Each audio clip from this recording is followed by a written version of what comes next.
কিশোরগঞ্জ জেলা শহরের হারোয়া এলাকা নরসুন্দা নদীর তীরে অবস্থিত প্রায় ২৫০ বছরের পুরনো ঐতিহাসিক পাগলা মসজিদ।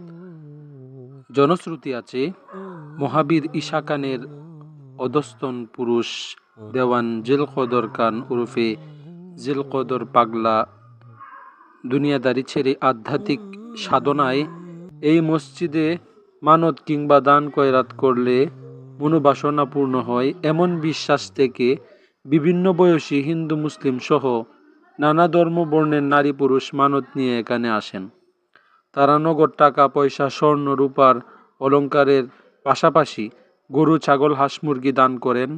বিশেষ করে প্রতি শুক্রবার এ মসজিদে মানত নিয়ে আসা বিভিন্ন বয়সী নারী পুরুষের ঢল নামে। প্রসঙ্গত, এই ধরনের বিশ্বাস ও চিন্তা কুসংস্কারের অংশ ও শরীয়ত বিরোধী। অধিক দান খয়রাতের কারণে পাগলা মসজিদ ইতিমধ্যেই দেশের অন্যতম আয়কারী ধর্মীয় প্রতিষ্ঠান হিসেবে স্বীকৃতি লাভ করেছে। জানা যায়, সাধারণত প্রতি ৪ মাস পর পর মসজিদের দান বাক্স খোলা হয়। নির্ভরযোগ্য তথ্য মতে